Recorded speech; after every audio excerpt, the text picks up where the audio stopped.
Claire, huwag niyo paalisin. Kaya nga tayo dahil sa kanya. Ayaw niyo yun. Bumababa yung trust rating ni Marcos dahil sa kanya. O di ba? Like, dude, use that into our advantage. Hindi yung paalisin natin siya. Paano pag may may pumalit sa kanyang mas matalino naman ngayon, hindi mahihirapan tayo. Okay na yung gano'n. Gusto daw niyang magkaroon ng rice tarification law para bumaba ng 7 pesos ang presyo ng 1 kilo ng bigas. Anong ibig sabihin yan? Kung 30 pesos ang bigas, 23 na lang. magiging 23 na lang. Yeah. Yung isang ali, sabi niya, ang pangako daw ni Duterte, gawing 7 piso 1 kilo ang bigas. Yun ang comprehension niya. Hindi ba functionally illiterate yun? Oo. Anti-Claire, functional illiterate daw. Yung mga ganyang mga comprehension. Ako, iba. Which feeling ko tuloy, ang talino ko kahit 75 lang grades ko. Diba? Kasi nga, grades are just numbers. Baka depende pa rin. May kilala nga ako, diba? May mga kaklase ako noon na noong elementary kami, high school kami, kulelat. Pero makikita mo nung pagdating ng kolehiyo, mga doktor, ganun, mga engineer. What? Ako nga, nangungopya lang, sabi ni Kayo. Diba? Pero, kasi yung comprehension na yan, Tagalog naman at English, basic English. Okay? Ganun ba? Hindi pa nga highfalutin words yung ginagamit ni FPRRD. Diba? Wala namang matalinhagang salita ang ginamit si FPRRD dun. Napaka-basic nung ginamit na salita ni FPRRD. Doon ka Sino yun? Sino yun? Si attorney? Ikaw talaga. Hindi makakomprehend nga. Sinabi ako, sabi niya, ibababa daw ng hindi by 7 pesos but to 7 pesos ang intindi niya.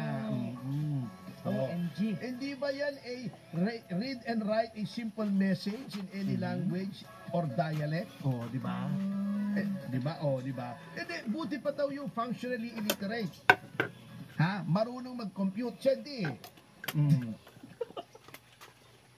So, wait. Mas malala yun Buti pa yung functionally illiterate, marunong mag-compute. Siya hindi So, ibig sabihin, mas mababa siya doon sa functionally illiterate. Yeah.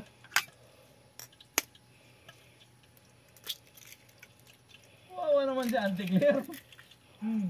Pero hindi na natin sasabihin Okay lang, mali ang comprehension niya. Itago na lang natin sa pangalang Attorney. Pinangalanan niya Attorney Castro. Isa lang naman yung Attorney Castro nating kilala na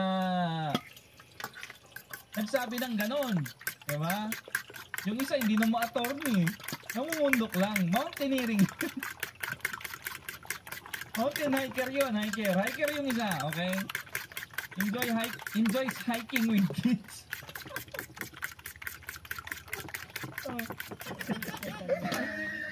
Para di tayo Alam nyo kasi, itong DWIC, di ba nandyan sila Boying, nandyan sila Conrad. Bakit ganun, no? Music. Wrong. Ang istasyon.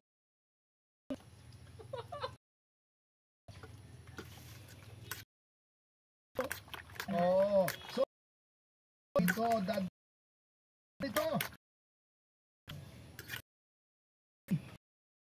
sumasama ang May na nga lang yung L eh. Kagabi, nanood ako dun eh. Ilan na lang. Live ka nila. Hindi na nanood lang easy.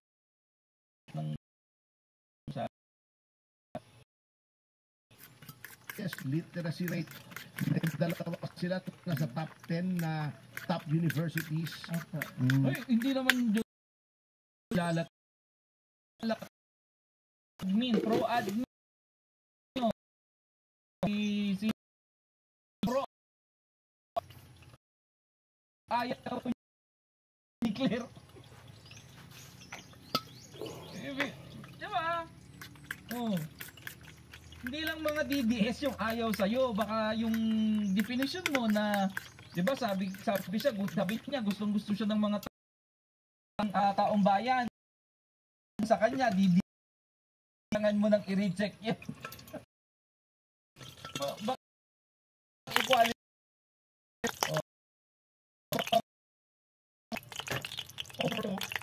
Ayaw ako ng mga kakamping na iba. Oh, parang ganoon. Yung AAA siya, tayo wala sa top 500. Top 500 na wala. Dalawa. Doon. Language.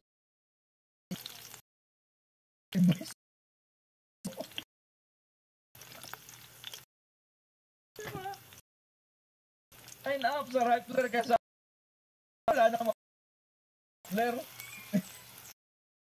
Wala din naman sa Rappler. It's a good ano eh. Good and bad publicity is still publicity.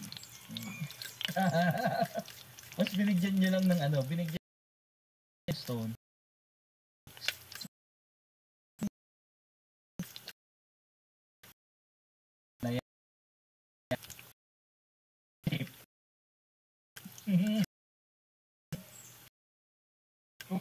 Kung functional illiterate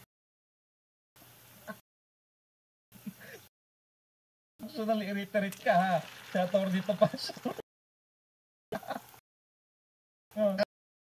Actually, si kausap driver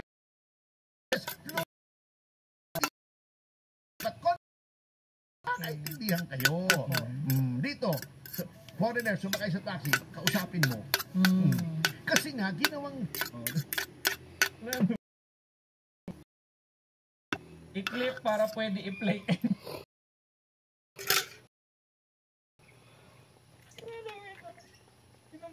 Kinumpara siya sa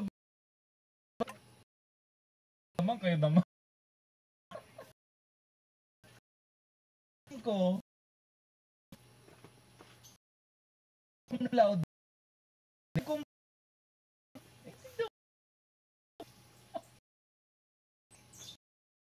maging ko agad mo kailangan yung grade kailangan loud hindi mo yung lawyer or teacher o kahit na ano pa man para magkaroon ka ng good comprehension. Ang unawa lang ba? To understand meaning or what you are reading. Hindi mo nahihirapan ka. Pwede ka namang magtanong. Libre naman kung anong ito. Huwag kang mahiyang magtanong, ika nga. Huwag mahihiyang, huwag tanong.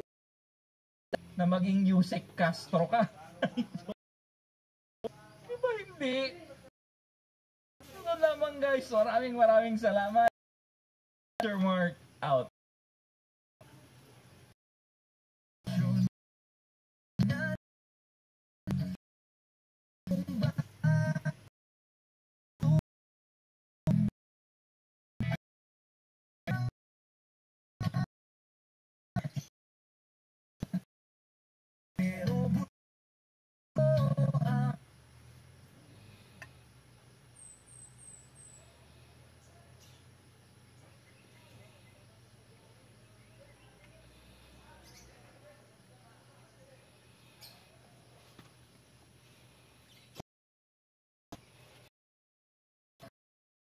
hinayaan Dr. Sherwin Gatchalian noong nag-hearing last Wednesday sa Senate Committee on Basic Education. Nakakalungkot ito.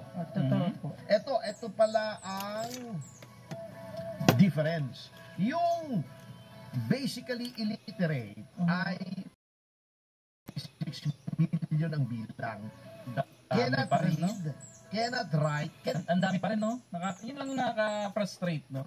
We're trying to educate many people as we want, no? As we can. Tapos, pag ng data,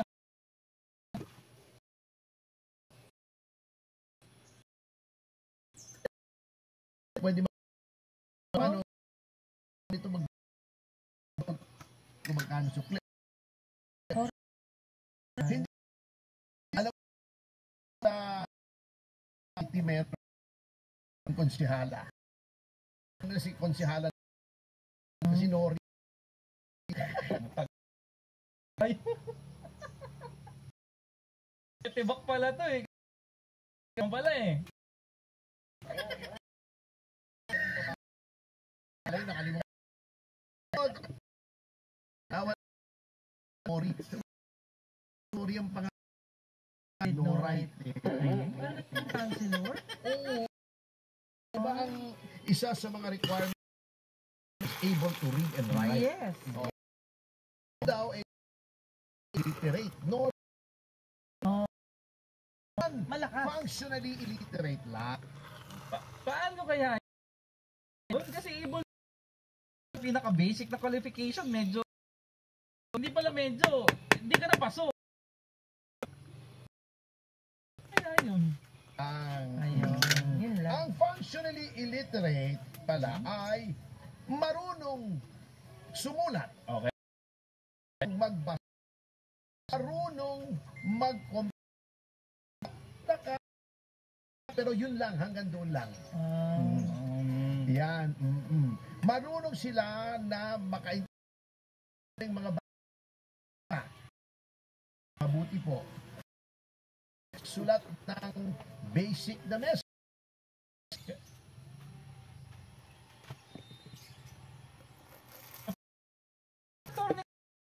Man siguro, kumusta ka? Mabuti po. Or sulat lang ng basic. Sulat ng readings yun, ha? Siguro mag-fill up ng application. Form, yes. No? At yung mga basic sa functions sa multiplication. Opo. Halimbawa, hindi nga po ng na Ano ka pa din? Analysis yun. kamote at 5 pisong let's say di ba? O magkano? 55. Nila 100 pesos. Ang dapat ay 4. Ito na lang. Hindi na sa komprehensyon.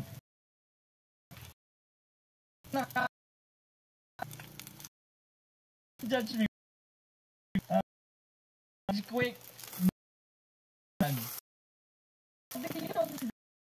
Diba? Cum laude siya. Pinagmama eh. O, saan ka graduate? O, cum laude ka ba? Ay, di baling wag na lang cum laude kung di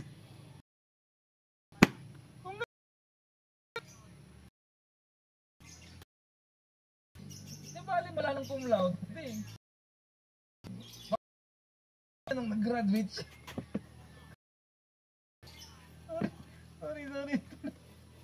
Sorry. Sorry. Etong isang halimbawa ng mahina sa komprehensyon. Sabi ni Pangulong Duterte, gusto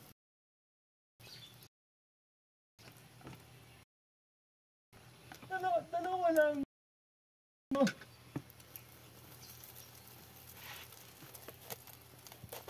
Rafael, good teacher Mark, good PM sir. Si Claire laging boldak sa SOC Med. Hi.